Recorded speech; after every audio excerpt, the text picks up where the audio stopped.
parts of the plant, and one of them is part of seed we have learned. Okay, there are different parts of plant like leaves, stem, branches, flowers and fruits. So what are the uses of leaves? You know it. And how a plant is going to reproduce, that we have learned yesterday.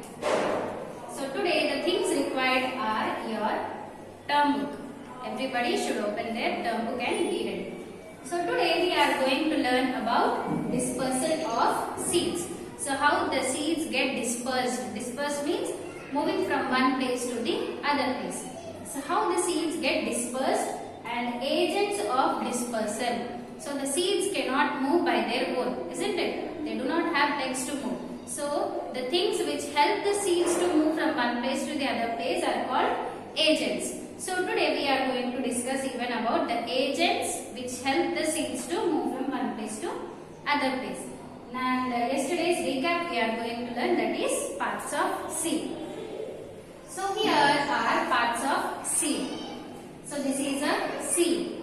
So if you look at the seed, there is a protective layer and this is called as seed coat. So here this green colored part is the protective layer which is around the seed and it is called as seed coat. So this seed coat protects and it safeguards the seed from the different weather conditions like hot climatic condition or cool climatic condition, and even it protects from birds or any squirrels like from eating, and it will not allow the excess water to allow into the seed.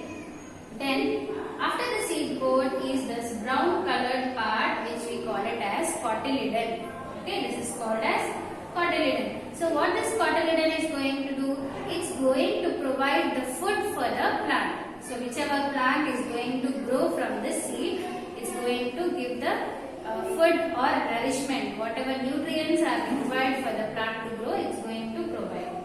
Then from the seed, a new baby plant comes out and this is called as seedling. Okay, what is it called? Seedling. Now here, from this cotyledon, one part goes above the ground and one part comes below the ground. So the part which goes above the ground is called as plumule. And the part which comes below the ground is called as radicle. Okay, this is called as plumule and this is called as radicle. Radicle grows into root and plumule grows into stem, branches, flowers and fruits. So this is about the parts of seed.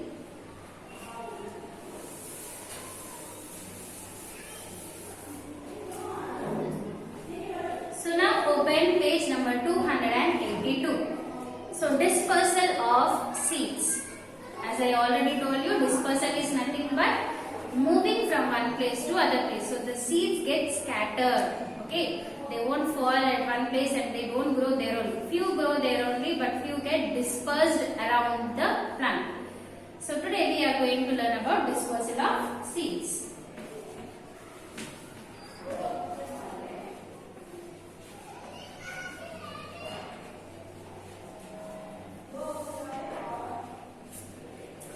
Have you ever wondered that why do plants need to produce so many seeds? They do so because they are fixed to the ground and cannot move from one place to the another place.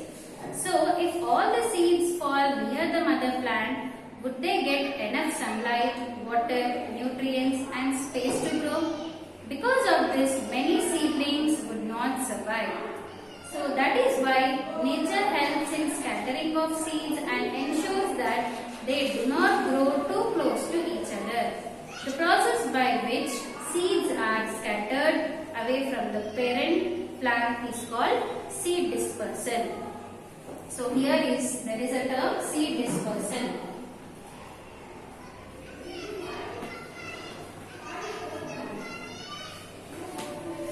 So the process by which the seeds they get separated from their mother plant, okay, by different agents.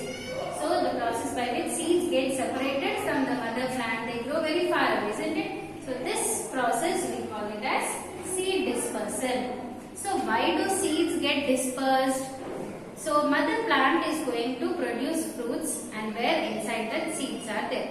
Now if when the fruit just bursts and all the seeds fall near the mother plant only, so do they get proper amount of sunlight? Because the mother plant is very huge, so there may be no proper amount of sunlight or water, or they may not get the proper amount of nutrients. So when they fall down, let it be like water or wind, so these are nothing but the agents. So through this, what happens, seed they get scattered to the different parts, like they may move little far away where there is proper amount of sunlight.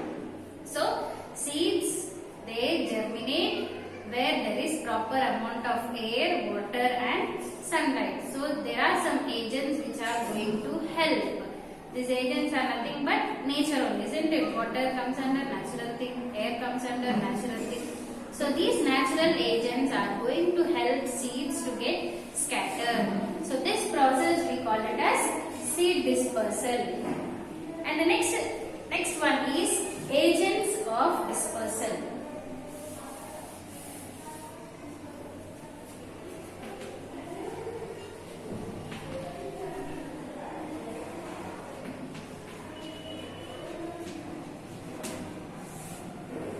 As I already told you, the things which help seeds to move from one place to the other place are called agents.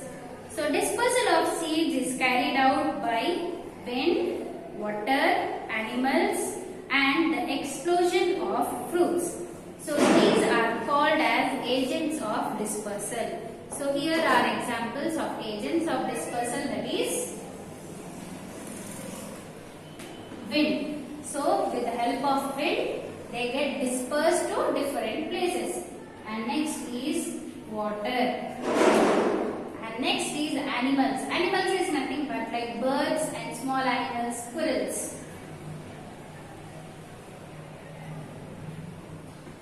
And monkeys also, isn't it? They eat the fruit and they throw it out. The leftover part they throw it. So by this they get dispersed. And the next one is explosion of fruit.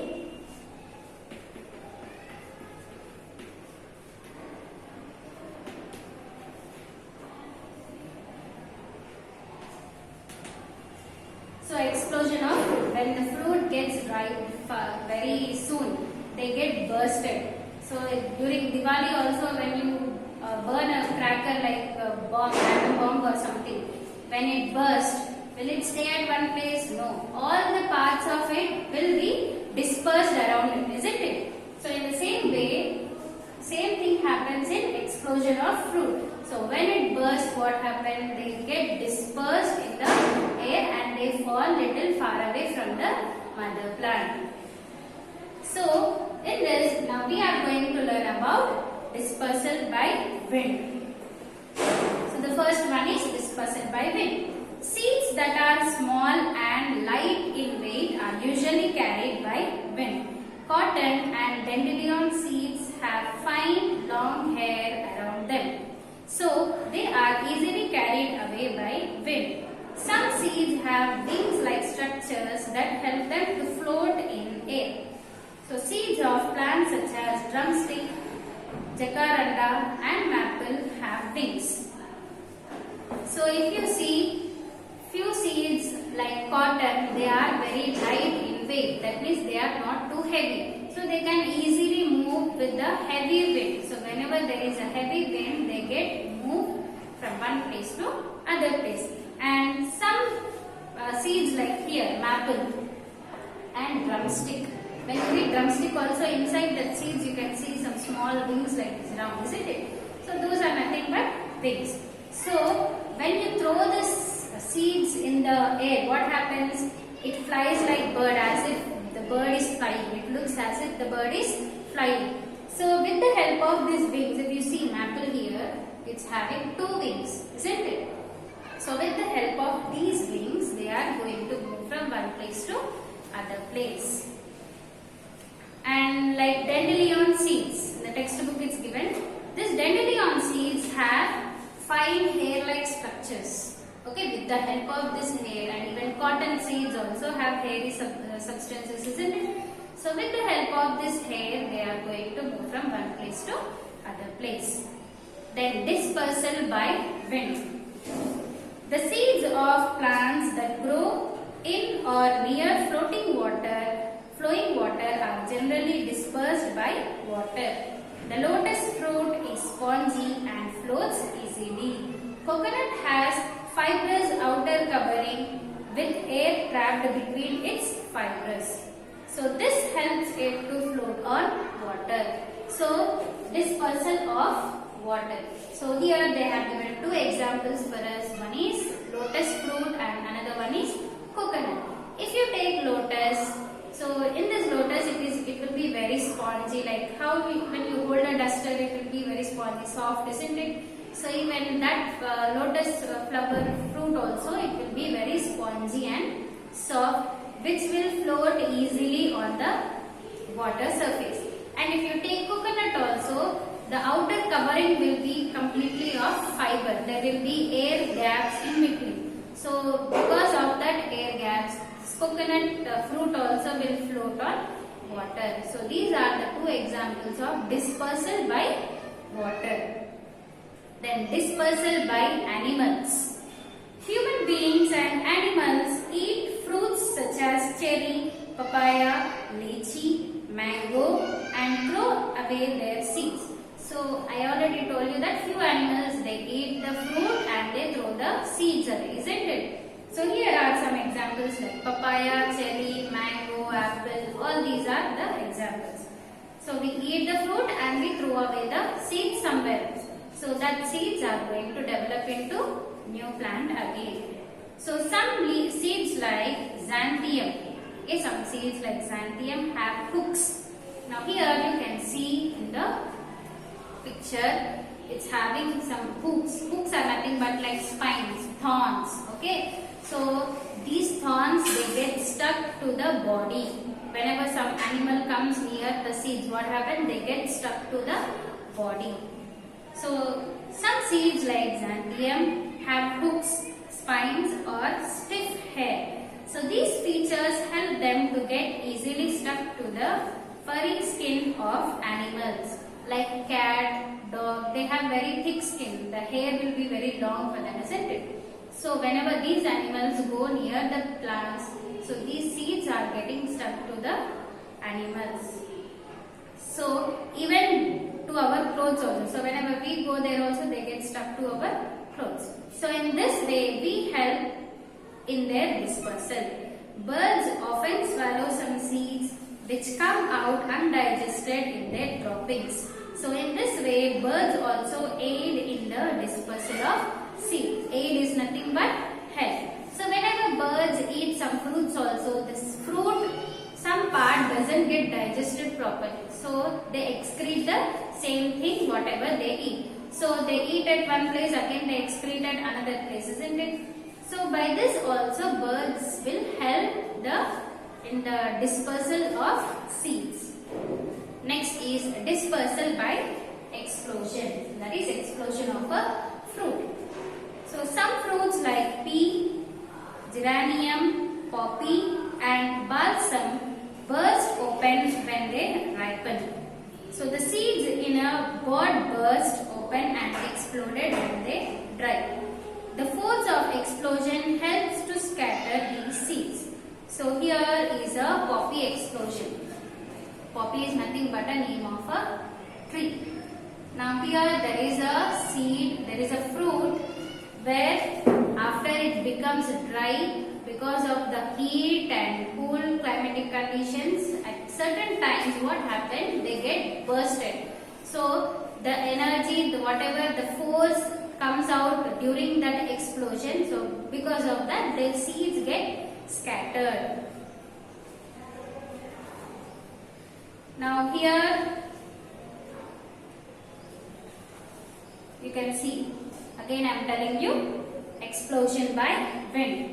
So whichever seeds are light in weight like cotton, dandelion, maple and jacaranda, so these seeds are very light in weight, they can easily move through the air. And few seeds like lotus, it will be spongy, and the fruit of coconut, it will be fibrous so that the air is trapped inside, it can move easily on water. Such kind of fruits can easily float on water and move from one place to the other place. Then here you have Xanthium, where it has long, strong hair. Whenever some animal or bird goes near the seeds, what happens? They get stuck to the body of birds, and again they fall away at some other place. So by this also they are going to transfer the seeds from one place to other place.